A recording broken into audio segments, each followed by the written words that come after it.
شهر رمضان الذي أنزل فيه السلام عليكم ورحمة الله وبركاته. بسم الله الرحمن الرحيم. الحمد لله والصلاة والسلام على رسول الله.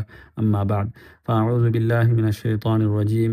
ولقد نصركم الله ببدر وأنتم أذلة فاتقوا الله لعلكم تشكرون. புண்ணியம் பூத்துக் குலுங்கும் புனித ரமதான் மாதத்தில் குர்னை ஜம்இய்யத்துல் உலமாவினால் நடாத்தப்படும் ரமதான் வசந்தம் நிகழ்ச்சியில் உங்களை சந்திப்பதில் மகிழ்ச்சி அடைகின்றேன். அல்ஹம்துலில்லாஹ். கண்ணியத்திற்குரிய பெரியவர்களே, சகோதரர்களே, தாய்மார்களே, சகோதரிகளே, வருடாந்தம் ரமதான் மாதம் 17 ஆகும் பொழுது 17ஆம் இரவு அல்லது 17ஆம் பகல் பத்ர் சஹாபாக்களை பற்றி, பத்ர் யுத்தத்தை பற்றி ஞாபகப்படுத்தப்படுவது வழமையான ஒன்றாக இருக்கின்றது. அந்த வகையில் பத்ர் யுத்தம் எவ்வளவு முக்கியத்துவம் வாய்ந்தது என்பதை நாங்கள் பார்க்கும் பொழுது வரலாற்றாசிரியர்கள் நபி ஸல்லல்லாஹு அலைஹி வஸல்லம் அவர்களுடைய சீராவை எழுதியவர்கள் சொல்கின்றார்கள், இன்னஹா முஅஜிஸத்தும் மின் முஅஜிஸாத்திர் ரசூல் ஸல்லல்லாஹு அலைஹி வஸல்லம். அந்த பத்ர் யுத்தம் நபி ஸல்லல்லாஹு அலைஹி வஸல்லம் அவர்களுக்கு அருளப்பட்ட அற்புதங்களில் ஒரு அற்புதம் என்பதாக சொல்கின்றார்கள். ஏனென்று சொன்னால், அந்த யுத்தத்துடைய ஆரம்ப கட்டம் முஸ்லிம்களுக்கு எந்த விதமான சாத்தியப்பாடும் இல்லாத, அவர்கள் வெற்றி பெறுவதற்கு எந்த விதமான சாத்தியப்பாடும் இல்லாத ஒரு நிலைமையில் இருந்தது. நபி ஸல்லல்லாஹு அலைஹி வஸல்லம் அவர்கள் அந்த யுத்தம் நடப்பதற்கு முந்தைய இரவு சுஜூதில் துஆ செய்து கொண்டிருக்கின்றார்கள். அவர்களுக்கு பயமாக இருக்கின்றது, நாங்கள் எந்த விதமான தயாரிப்பும் இல்லாமல் இருக்கின்றோம், எங்களுக்கு படைபலமும் இல்லை, நாங்கள் பலகீனமானவர்களாக இருக்கின்றோம் என்று நபி ஸல்லல்லாஹு அலைஹி வஸல்லம் அவர்கள் துஆ செய்கின்றார்கள். அல்லாஹும்ம இன் துஹ்லிக் ஹாதிஹில் இஸாபா ஃபலன் துஅபத் பஅதஹா.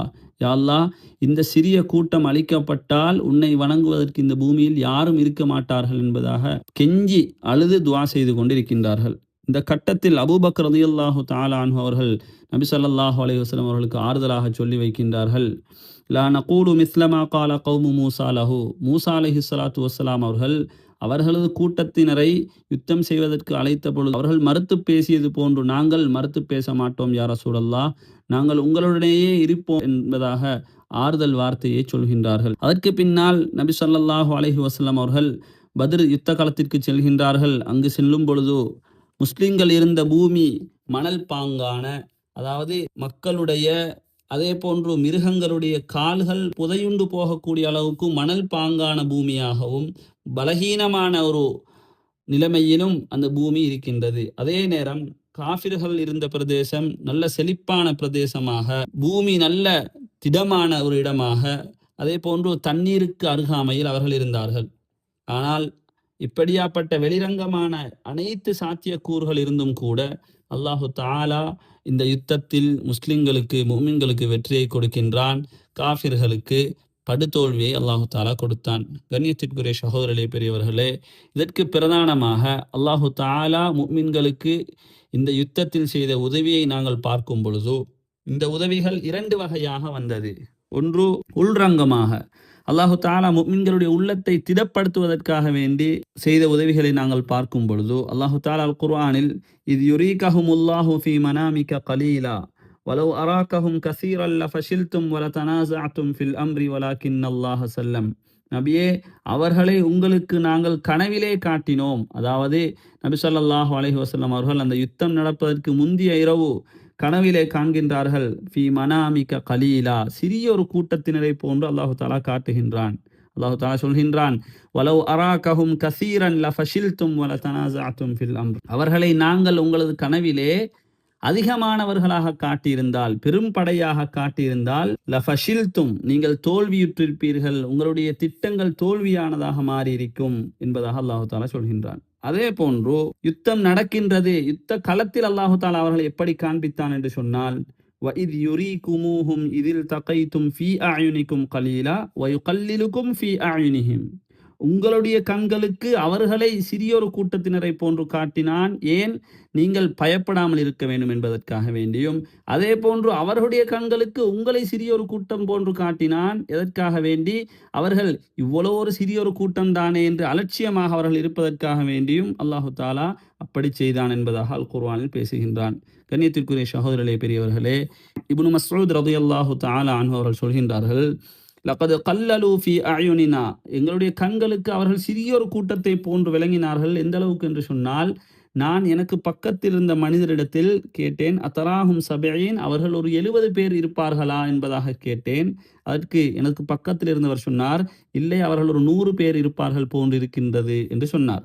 பின்னர் யுத்தம் முடிந்ததன் பின்னால் நாங்கள் ஒரு மனிதரை சிறைப்பிடித்தோம், ஒரு காஃபிரை சிறைப்பிடித்தோம். சிறைப்பிடித்து அவரிடத்தில் கேட்டோம், கம் அன்தும், நீங்கள் எத்தனை பேர் இருந்தீர்கள் என்பதாக கேட்ட நேரத்தில், கால அல்ஃபன், நாங்கள் 1000 பேர் இருந்தோம் என்பதாக அவர் சொன்னார் என்ற செய்தியை இப்னு மஸ்ஊத் ரலியல்லாஹு தஆலா அன்ஹு அவர்கள் சொல்லி வைக்கின்றார்கள். கண்ணியத்திற்குரிய சகோதரர்களே, பெரியவர்களே, அதே போன்று அல்லாஹு தஆலா வெளிரங்கமான பல உதவிகளை செய்தான். அதில் ஒன்றுதான் யுத்தம் நடப்பதற்கு முந்திய இரவு அவர்கள் அந்த மணல் பாங்கான பிரதேசத்தில் இருந்து கொண்டு கவலையோடு கஷ்டத்தோடு இருக்கின்றார்கள். அந்த நேரத்தில் அல்லாஹு தாலா மலையை பொழிய வைத்து அவர்களுக்கு சிறு தூக்கத்தையும் கொடுத்தான். அல்லாஹு தாலா இதனை பற்றி சொல்லும் பொழுது, இது யுகஷீகுமுன் நுஆஸ அமனதம் மின்ஹு வயுனஸ்ஸிலு அலைக்கும் மினஸ் ஸமாஇ மாஅன் லியுطஹிரக்கும் பிஹ் வயுذஹிப அன்கும் ரிஜ்ஸ ஷைத்தான் வலியர்பித அலா குலூபிக்கும் வயுஸப்பித பிஹில் அக்தாம். நபியே, நீங்கள் ஞாபகப்படுத்துங்கள், உங்களுக்கு அல்லாஹு தஆலா அவனது புறத்திலிருந்து பாதுகாப்புக்காக வேண்டி, அதாவது மன நிம்மதிக்காக வேண்டி சிறு தூக்கத்தை உங்களுக்கு வரவழைத்தான். அதே போன்று உங்களுக்கு வானத்திலிருந்து மலையை இறக்கி உங்களை சுத்தப்படுத்துவதற்காக வேண்டியும், உங்களை விட்டும் ஷைத்தானுடைய அந்த வஸ்வாஸ் இல்லாமல் போக வேண்டும் என்பதற்காக வேண்டியும் அல்லாஹு தாலா அப்படி செய்தான் என்பதாக சொல்கின்றான். அதே போன்று அல்லாஹு தாலா வெளிரங்கமாக அந்த பத்ர் சஹாபாக்களுக்கு செய்த உதவியை நாங்கள் பார்க்கும் பொழுது, மலக்குமார்களை அல்லாஹு தாலா இறக்கி வைத்தான். அல்லாஹு தாலா மலக்குமார்களை இறக்கிய விடயத்தை சொல்லும் பொழுது, கிட்டத்தட்ட 5000 மலக்குமார்களை அல்லாஹு தாலா அந்த யுத்தத்தில் இறக்கி வைத்தான். இப்னு அப்பாஸ் ரலியல்லாஹு தஆலா அன்ஹுமா அவர்கள் சொல்கின்றார்கள், லம் துகாத்திலில் மலாயிகா ஃபில் மஅரிகா இல்லா யௌம பத்ர், மலக்குமார்கள் எந்த யுத்தத்திலேயுமே யுத்தம் செய்ய மாட்டார்கள் பத்ர் யுத்தத்தை தவிர. அதாவது மலக்குமார்கள் இறங்குவார்கள், அந்த யுத்தத்தில் கலந்து கொள்வார்கள், அதனை பார்ப்பார்கள், ஆனால் எந்த யுத்தத்திலுமே யுத்தம் செய்தது கிடையாது பத்ர் யுத்தத்தை தவிர என்பதாக இப்னு அப்பாஸ் ரலியல்லாஹு தஆலா அன்ஹுமா அவர்கள் அறிவிக்கின்றார்கள். மூன்றாவதாக அல்லாஹு தாலா வெளிப்படையாக செய்த உதவியை நாங்கள் பார்க்கும் பொழுது, ஷைத்தான் விரண்டோடினான். ஃபலம்மா தராஅத்தில் ஃபிஅதானி நகஸ அலா அகிபை, அந்த இரண்டு கூட்டத்தினரும் சண்டை பிடிப்பதை அவன் பார்த்த பொழுது, அதாவது முஃமின்களும் காஃபிர்களும் சண்டை பிடிக்கின்றார்கள், முஃமின்களில் ஒருவர் வாளை வீசுவதற்காக வேண்டி ஓங்குகின்றார். அந்த நேரத்தில் எதிரில் இருக்கக்கூடிய எதிரினுடைய காஃபிர்களுடைய தலைகள் ஒரு வீச்சில் பல தலைகள் உருளுவதை பார்த்த பொழுது, நக்கஸ அலா அகிபை, அவன் புறமுதுகு காட்டி ஓடுகின்றான். வகால இன்னி பரீஉம் மின்கும், நான் உங்களை விட்டும் நீங்கிவிட்டேன். இன்னி அரா மாலா தரவுன், நான் நீங்கள் காணாதவற்றையெல்லாம் நான் கண்டு கொண்டிருக்கின்றேன் என்பதாக சொல்கின்றான். அவன் மலக்குமார்கள் அந்த யுத்தத்தில் கலந்து கொண்டு யுத்தம் செய்வதை காண்கின்றான். அதனால் அந்த ஷைத்தான் அந்த யுத்தத்திலிருந்து ஓடுகின்றான். அல்லாஹு தாலா இப்படி வெளிரங்கமாக முஃமின்களுக்கு உதவி செய்தான். எனவே கண்ணியத்திற்குரிய சகோதரர்களே, பெரியவர்களே, பத்ர் யுத்தம் என்று சொல்வது நேரடியாக முஸ்லிம்களுக்கு முஃமின்களுக்கு பல உதவிகள் வெற்றிகளை தந்த ஒரு யுத்தமாக இருக்கின்றது.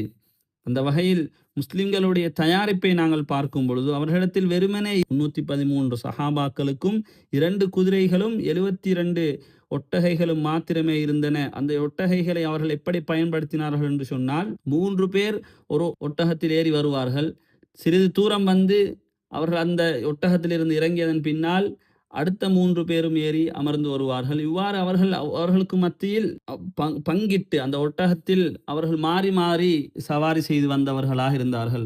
அதே போன்று அல்லாஹு தஆலா பத்ர் யுத்தத்தினுடைய வெற்றியை முஃமின்களுக்கு வைத்தான். அதில் 14 சஹாபாக்கள் ஷஹீதானார்கள்.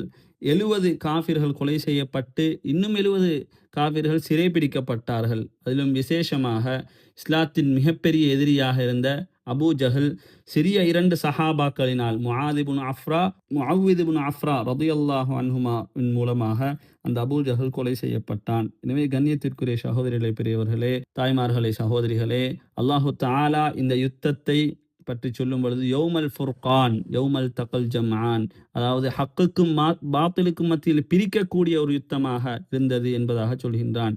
எனவே சஹாபாக்களுடைய வாழ்க்கையை படிப்போம், நபி ஸல்லல்லாஹு அலைஹி வஸல்லம் அவருடைய சீராவை விளங்குவோம். அதே போன்று எங்களது வாழ்க்கையில் அந்த சீராவிலிருந்து, அந்த சஹாபாக்களுடைய வாழ்க்கை வரலாறுகளிலிருந்து படிப்பினைகளை பெற்று அல்லாஹு தஆலாவுடைய பொருத்தத்தை அடைவோமாக. ஆமீன். வ ஆகிரு தஅவானா அல்ஹம்துலில்லாஹி ரப்பில் ஆலமீன். வஸ்ஸலாமு அலைக்கும் வரஹ்மத்துல்லாஹி வபரகாத்துஹு.